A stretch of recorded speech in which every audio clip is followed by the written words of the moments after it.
मजझिम निकाय 4 में उल्लेख है कि गौतम अपने आध्यात्मिक प्रयास के वर्षों के दौरान दूरस्थ जंगल की झाड़ियों में रहते थे और उन्हें जंगलों में रहते हुए महसूस किए जाने वाले डर पर काबू पाना था।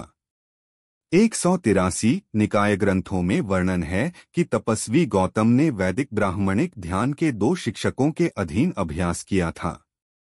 184, 185, 186 अरियाप्रिय संसुत्त एमएन 26 और माँ 204 में इसके चीनी समानांतर के अनुसार आराध कलाम पाली अलारा कलाम की शिक्षा में महारत हासिल करने के बाद जिन्होंने शून्यता का क्षेत्र नामक एक ध्यान सिद्धि सिखाई, आराध ने उन्हें अपने आध्यात्मिक समुदाय का एक समान नेता बनने के लिए कहा।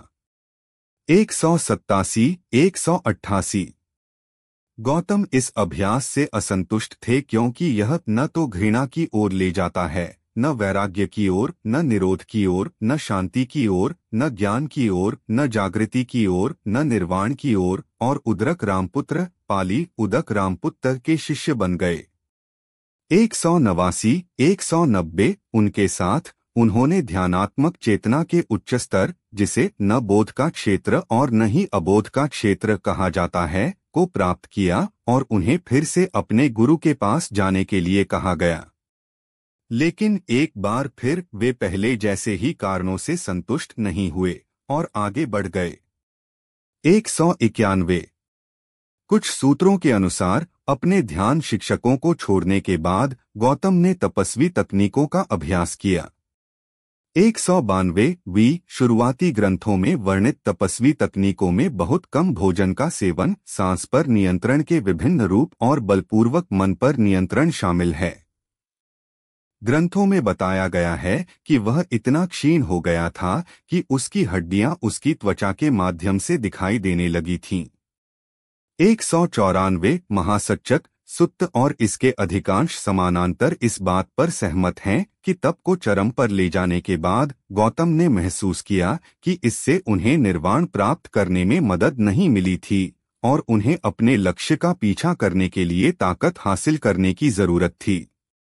195 एक लोकप्रिय कहानी बताती है कि कैसे उन्होंने सुजाता नाम की एक गांव की लड़की से दूध और चावल की खीर स्वीकार की।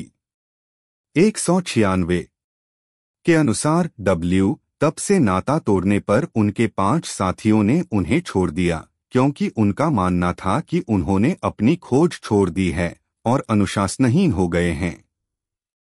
इस बिंदु पर गौतम को ध्यान का एक पिछला अनुभव याद आया जो उन्हें एक बच्चे के रूप में एक पेड़ के नीचे बैठकर हुआ था जब उनके पिता काम करते थे।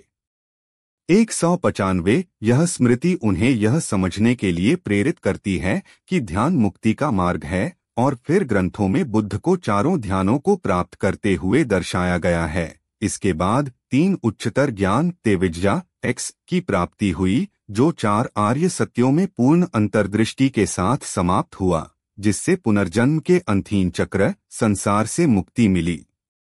198, 199, 200, 201 वाय धम्मचक्र पवत्तन सुत्त SN 56 के अनुसार 202 तथागत गौतम शब्द का प्रयोग अक्सर स्वयं को संदर्भित करने के लिए करते हैं। उन्होंने मध्यम मार्ग का एहसास किया, आत्मभोग और आत्ममृत्यु की अति से दूर संयम का मार्ग या आर्य अष्टांगिक मार्ग।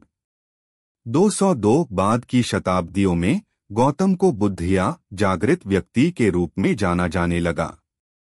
शीर्षक इंगित करता है कि अधिकांश लोग जो सोए हुए हैं के विपरीत एक बुद्ध को वास्तविकता की वास्तविक पर